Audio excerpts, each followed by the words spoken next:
अस्सलाम वालेकुम व्यूवर्स, मैं हूं मैमुना मुस्लिमा। बहुत पुरानी रिक्वेस्ट थी कि जी एक्जिमा के बारे में बताइए। जिनको ये मर्ज है उनको तो इसके नाम का बड़ा इल्म होगा कि ये क्या चीज़ है, लेकिन जिनको कभी इससे वास्ता नहीं पड़ा तो शुक्र है कि वो बचे हुए हैं। उनको फॉर इन्फॉर्मेशन बता दूं कि इसे आमतौर पर खुश्क खारिश भी कहते हैं। जिस्म पर सुर्ख रंग के निशानात नमूदार हो जाते हैं और इनमें नाकाबिले बर्दाश्त खारिश पैदा होती है। इसे उर्दू या पंजाबी में चंबल या धदरी का नाम भी दिया जाता है। बाज़ जगह छाजन और हिंदी में दांत, खाज, खुजली के नाम से पुकारा जाता है। इंग्लिश में इसे एक और नाम से भी पुकारा जाता है, सोरियासिस। सोरियासिस का पी देखकर ये मत समझिएगा कि पुरियासिस है, ये पी साइलेंट है। एक्जिमा और सोरियासिस दोनों स्किन कंडीशंस हैं और आपस में गहरे रिश्तेदार हैं। मामूली मेडिकली डिफरेंस पाया जाता है जो इतना काबिल जिक्र नहीं। ये मर्ज बच्चों में ज्यादा होता है और इसका कोई इलाका या सरहद नहीं। अमेरिका जैसे तरक्की याफ्ता मुल्क में भी तकरीबन 3 करोड़ से ज्यादा लोग इस मर्ज का शिकार हैं। वजूहात में इस बीमारी का जेनेटिक होना ज्यादा गिनवाया जाता है। इसके अलावा और भी बहुत सी बातें हैं करने को, लेकिन मुख्तसर मगर जितनी काम की थी बता दी। अब मैं बताऊंगी कि हम फौरी या मुस्तकिल इससे कैसे छुटकारा पा सकते हैं। तो चलिए स्टार्ट करते हैं। ये खारिश नमी में लेकिन खुश्क पैचेस के साथ नमूदार होती है। तो इस फंगस को खत्म करने के लिए और खारिश की जलन से आराम पाने के लिए नारियल तेल यानी कोकोनट ऑयल और कुलंजी ऑयल बराबर मिकदार में मिक्स करके जिस जगह पर एक्जिमा हो लगाएं तो बहुत आराम मिलता है और स्किन को राहत मिलती है। इसके अलावा अगर खुराक की तरफ आए तो नीम गर्म दूध के अंदर 1 चम्मच बादाम का तेल यानी आलमंड ऑयल मिक्स करके रोज पीने से खारिश से तस्कीन मिलती है और एक्जिमा आगे नहीं बढ़ता।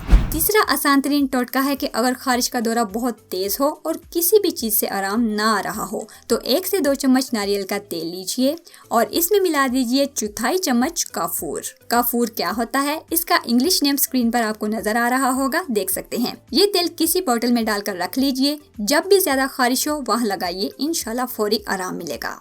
अच्छा, ये तो हो गए एक्जिमा की खारिश से रिलीफ के टोटके। अब करते हैं इसका इलाज एक बेहतरीन रेमेडी से। आपको चाहिए लहसुन यानी गार्लिक पाउडर 1 चम्मच, त्रिफला पाउडर या त्रिफला पाउडर। ये आपको किसी अच्छे स्टोर से मिल जाएगा और इतना महंगा भी नहीं है। एक्चुअली ये 3 किस्म के हर्ब से मिलकर बनता है, जैसे आंवला प्लस बबीतक प्लस हरी तकी। ये इंसानी जिस्म के लिए सप्लीमेंट्री खसूसियात रखता है, खसूसन बालों के लिए। कोशिश करूंगी कि इस पर एक अलग से वीडियो बनाऊं। इसे हम ऐड करेंगे 1 चम्मच और आखिर में डालिए इसमें थोड़ा सा पानी ताकि ये पेस्ट बन जाए। अच्छा, ये पानी कोई आम पानी नहीं है। इसमें मैंने कुछ देर पहले फिटकड़ी पाउडर हल किया था जो हमने एक खास मकसद के लिए यूज किया है। इसका पेस्ट बना लें और सुबह और शाम एक्जिमा पर लगाए रखें।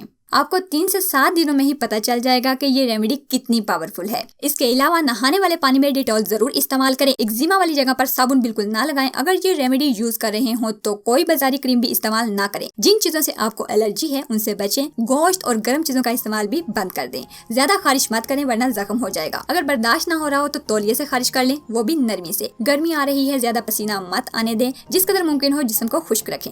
ना पता चल रहा हो कि एक्जिमा क्यों लाहक हुआ है तो रोजमर्रा की खुराक से दूध, अंडे, दही, अचार, लस्सी या गोश्त वगैरह को बारी बारी छोड़कर देखिए। अपनी खुराक और सेहत पर तवज्जो दें और इनका ख्याल रखें।